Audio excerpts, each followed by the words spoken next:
Isang mapagpalang araw sa lahat. Ako po si Ginang Geraldine S. Cachero, ang inyong guro sa umagang ito sa pagbasa at pagsulat tungo sa pananaliksik. Bago natin umpisahan ang paksang tatalakayin natin sa araw na ito, ay alamin muna natin ang mga layunin na siyang magsisilbing gabay sa bago nating aralin. Pagkatapos ng aralin na ito, ang mga mag-aaral ay inaasahang una, natutukoy ang kahulugan at katangian ng mahalagang salitang ginamit ng tekstong deskriptibo. Pangalawa, nakasusulat ng isang masining na tekstong deskriptibo. Ang pangatlo, na ipapahayag ang kahalagahan ng paglalarawan sa paggawa ng tekstong deskriptibo. Sa bahaging ito ay susubukin natin ang lawak ng iyong kasalukuyang kaalaman tungkol sa paksa. Ngayon ay gagawin natin ang panimulang pagtataya. Sabay-sabay nating basahin ang panuto sa ating gawain sa umagang ito. Batay sa sariling paghihinuha, tukuyin kung ang pahayag ay tama o mali. Isulat sa inilaang patlang ang salitang mata kung ito ay tama at 5 naman kung ang pahayag ay mali. Kaya ngayon ay basahin natin ang unang bilang. Ang tekstong deskriptibo ay maihahalintulad sa isang larawang ipininta o iginuhit kung saan kapag nakita ito ng iba ay parang nakita na rin nila ang orihinal na pinagmulan ng larawan. Ang pangalawa naman ay gumagamit ng ang manunulat ng mga salita upang mabuo sa isipan ng mambabasa ang paglalarawan sa tekstong deskriptibo. Ang pangatlo naman ay ang pangunahing layunin ng tekstong deskriptibo ay ipakita at iparamdam sa mga mambabasa ang bagay o anumang paksa na inilarawan. Ngayon ay basahin natin ang pang-apat na bilang. Mga pang-uri at pang-abay ang karaniwang ginagamit ng manunulat upang mailarawan ang bawat tauhan, tagpuan, mga kilos o galaw na nais na bigyang buhay. At ang panghuli, ang pagsulat ng paglalarawan ay maaaring karaniwan o malikhain. Ang paksang tatalakayin natin ngayong umagang ito ay patungkol sa tekstong deskriptibo. Ano nga ba ang kahulugan ng tekstong deskriptibo? Ang tekstong deskriptibo ay isang pagpapahayag ng mga impresyon at kakintalang likha ng pandama sa pamamagitan ng pangamoy, panlasa, pandinig, at paningin na itinatala ng sumusulat ang paglalarawan ng mga detalye na kanyang naranasan. Sa pagbuo ng tekstong deskriptibo, ito ay may mga elemento o dalawang paraan ng paglalarawan. Una, ang karaniwang paglalarawan. Inilalahad sa tekstong ito ang mga pisikal na katangian ng inilalarawan sa pamamagitan ng obserbasyon. Ang pangalawa naman ay masining na paglalarawan. Ito ang malikhaing paggamit ng wika upang makabuo ng konkretong imahe tungkol sa inilalarawan. Sa pagbuo ng isang malikhaing tekstong deskriptibo, ito ay ginagamitan ng mga tayutay. Una, simile o pagtutulad. Ito ay ang paghahambing ng dalawang magkaibang bagay, tao at pangyayari sa pamamagitan ng mga salitang tulad ng parang, kagaya, kasing, kawangis, kapara, animoy at katulad. Halimbawa, kasing ningning ng mga bituin ang iyong mga mata. At ang pangalawa naman, metapora. Tuwirang paghahambing kaya't hindi na kailangang gamitan ng mga salitang nagpapahayag ng pagtutulad. Gaya na lang halimbawa, ang tawa ni Kobe ay musika sa tahanan. Ang pangatlo naman ay personifikasyon o pagsasatao. Ito ay tumutukoy sa paglalapat ng mga katangiang pantao sa mga bagay na abstrakto o walang buhay. Halimbawa, naghahabulan ang malalakas ng bugso ng hangin. At ang pang-apat naman ay hyperbole o pagmamalabis. Eksaherado o sobra sa mahinahong katotohanan at hindi dapat kunin ang literal na pagpapakahulugan. Halimbawa, pasan ko ang daigdig sa dami ng problema na aking kinakaharap. At ang panghuli o ikalima ay onomatopeia o paghihimig. Ito ay paggamit ng salitang may pagkakatulad sa tunog ng bagay na inilalarawan. Halimbawa, dinig na dinig ni Kent ang tiktak ng orasan. May dalawang uri ng paglalarawan sa pagbuo ng tekstong deskriptibo. Una, subhektibo. Ang manunulat ay nakabatay lamang sa kanyang mayamang imahinasyon at hindi nakabatay sa katotohanan. Halimbawa, sa gulang na 20 ay maaaninag sa binata ang kasipagan dahil sa matipunong pangangatawan at magaspang na palad na pinanday ng kahirapan. At ang pangalawa naman ay ang objektibo. Ito ay may pinagbabatayang katotohanan. Halimbawa, ang perpektong kono ng Bulkang Mayon ay isang tanawing binabalik-balikan ng mga turistang nagmumula pa sa iba't ibang panig ng bansa at mundo. Ito ay itinuturing na pinakaaktibong bulkan ng bansa. Ngayon ay magkakaroon tayo ng isang gawain.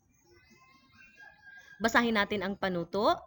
Gamit ang Venn diagram, tukuyin ang pagkakaiba at pagkakapareho ng mga uri at paraan ng paglalarawan batay sa iyong naunawaan sa bagong aralin tungkol sa tekstong deskriptibo. Ang mga ito ay subjektibo, objektibo, karaniwan, at malikhain. Ngayon ay basahin natin ang halimbawa ng isang malikhaing tekstong deskriptibo. Ang karanasang di ko malilimutan ni Jero Anselmo Mendoza. Lahat tayo ay may karanasang di makakalimutan. Karanasan sa pag-ibig, sa kaibigan at sa pamilya. Kailan nga ba tayo unang umibig? Kailan ba tayo unang nasaktan? Ano bang alaala ang lubos na nagdulot ng sakit sa atin? Kailan ba tayo naging masaya? Naalala mo pa ba? Sa dami ng mga bagay na ating naranasan, kulang pa yata ang isang libro para maikwento ko ng buo ang simpleng buhay ko. Ang aking pamilya ay malaki, pero simple lang ang aming pamumuhay. Lagi kaming magkakasama noon, nagtatawanan at nagkukulitan kahit may problemang nararanasan. Kinakaya namin anumang unos ang dumating dahil lagi kaming magkakasama. Sabi pa ng aking mahal na ina noon, ayos lang daw maghirap kami at magdildil ng asin basta kumpleto at magkakasama kaming lahat. Nasabi niya ito dahil maaga siyang nahiwalay sa kanyang pamilya noon. Bata pa lamang siya ay naranasan na niyang mabuhay ng mag-isa. Mahirap daw ang nag-iisa sa buhay. Malungkot daw. Kaya para sa akin, siya ang pinakamagaling na ina sa buong mundo. Kasi maayos niya kaming napalaki kahit nag-iisa na lamang siya ngayon. Ang aking ama naman ay siyang mabait at mabuting ama. Mahal na mahal ko siya kahit minsan napapalo niya ako dahil nakakainom siya ng alak. Ilang buwan na ang lumipas pero hindi namin siya maipagamot dahil sa kakulangan sa pera. Lumala nang lumala ang sakit niya at bumagsak ang dating masigla niyang katawan dahil nangayayat siya ng husto. Ika-30 ng Hunyo, 2004, ipinagdiriwang namin ang kanyang kaarawan. Nagluto ang aking ina. Kaunti lang ang handa. Kami lang ang nagdiwang at nagsalo-salo. Ang ama ko ay masaya noong araw na iyon, ngunit nararamdaman ko na parang malungkot siya. Hindi niya pinapakita sa amin yon dahil gusto niyang maging masaya kami sa araw na iyon. Lumipas ang ilang taon na palaging masaya ang aking pamilya. Ngunit lingid sa aming kaalaman, isang malaking problema ang parating sa aming buhay, naganap na sumubok sa aming katatagan. 10 taong gulang pa lamang ako noon at nasa ika-6 na baitang nang malaman ng manggagamot na may kanser sa atay ang aking ama. Nagulat kami sa nalaman naming balita. Gayunpaman, pinilit naming maging masaya para sa aming ama dahil ayaw naming makita niyang nalulungkot kami para sa kanya.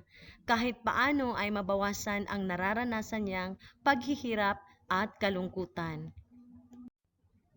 Ang saya talaga ng araw na iyon para sa akin. Ngunit yun na pala ang huling kaarawan ng aking ama. 3 araw ang lumipas, iniwan na niya kami. Wala na siya. Namatay na ang aking ama. Napaluha na lang ako habang tinitingnan ko ang bangkay niya. Pero naalala ko ang sabi niya sa akin noon. Anak, huwag kang iiyak kapag nawala na ako ha. Kaya noong libing niya ay hindi na ako umiyak at tinanggap ko na lang na wala na siya at hindi na siya mahihirapan dahil kung saan man siya naroon ay masaya na siya sa piling ng dakilang ama.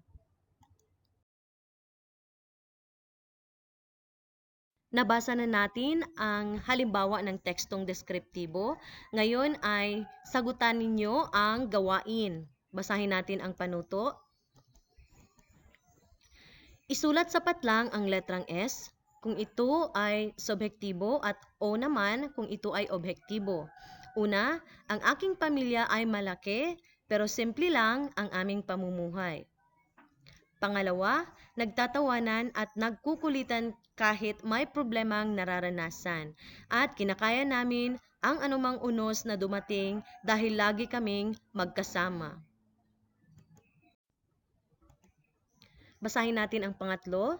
Kaya para sa akin, siya ang pinakamagaling na ina sa buong mundo kasi maayos niya kaming napalaki kahit nag-iisa na lamang siya ngayon. At ang pang-apat, 10 taong gulang pa lamang ako noon at nasa ika-6 na baitang nang malaman ng manggagamot na may kanser sa atay ang aking ama. At ang pang-5, ika-30 ng Hunyo 2004, ipinagdiriwang namin ang kanyang kaarawan. Nagluto ang aking ina, kaunti lang ang handa at kami lang ang nagsalo-salo. Bakit nga ba napakahalaga ang paglalarawan sa pagbuo o paggawa ng tekstong deskriptibo? Mahalaga ang paglalarawan sa pagbuo ng isang tekstong deskriptibo dahil nakakatulong ito upang mas malawak na maintindihan ng mambabasa ang mga imahe na nais iparating ng manunulat. Nakakatulong ito upang mas malawak maipagana ang imahinasyon ng mambabasa. Mas madaling maintindihan ang tekstong binabasa kung malinaw ang pagkakalarawan ng manunulat. Batid kong may napulot na kayong impormasyon patungkol sa tekstong deskriptibo. Ngayon ay sumulat ng isang tekstong deskriptibo batay sa sumusunod na sitwasyon.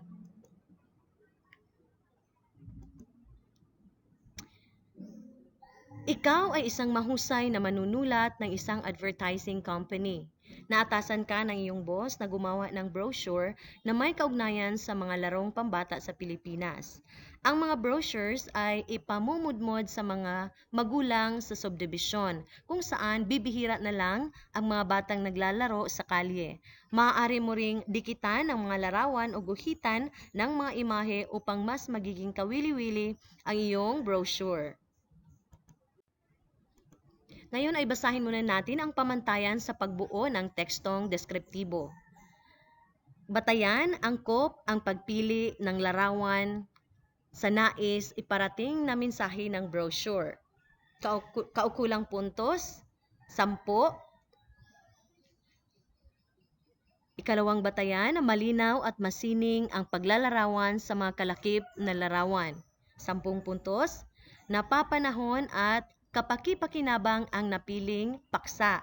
10 puntos. Malikhain at nakatatawag ng atensyon ang kabuuan ng brochure. 10 puntos.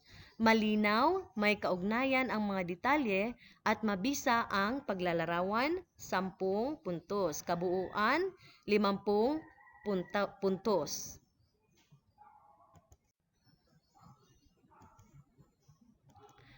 Para sa panghuling pagtataya, basahin natin ang panuto, tukuyin kung ano ang hinihingi ng bawat item.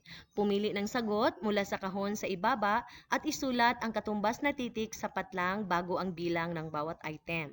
Maaaring ulitin ang sagot kung kinakailangan. Unang letra, A. Deskriptibo, B. Karaniwan, C. Pang-uri, D. Tama, E. Pang-abay, F. Naratibo, G. Malikhain, H. Layunin, I. Objektibo, J. Subjektibo, K. Informatibo, L. Mali. Basahin natin ang unang bilang. Ang tekstong blank ay maihahalin tulad sa isang larawang ipininta o iginuhit kung saan kapag nakita ito ng iba ay parang nakita na rin nila ang orihinal na pinagmulan ng larawan. Sa tingin ninyo, ano kaya ang tamang sagot?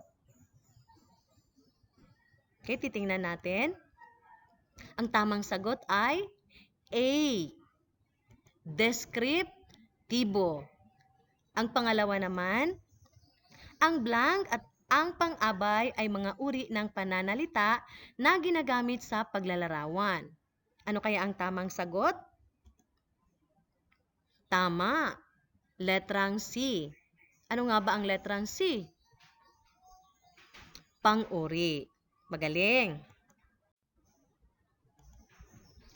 Ang pangatlo naman ay ang ipakita at iparamdam sa mga mambabasa ang bagay o anumang paksa na inilalarawan ang siyang pangunahing blank ng tekstong deskriptibo. Ano sa tingin ninyo ang tamang sagot? H. Ito ay layunin. At ang pang-apat naman, ang pagsulat ng paglalarawan ay maaaring blank o malikhain. Ano kaya ang tamang sagot? B. Ito ay karaniwan. Karaniwan o malikhain.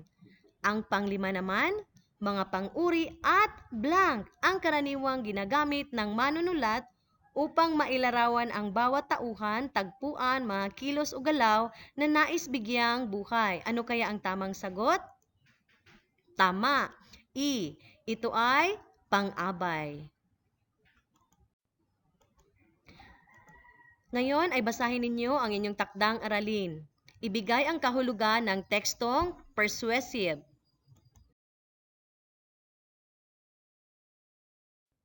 Salamat sa pakikinig. Maraming salamat po at paalam!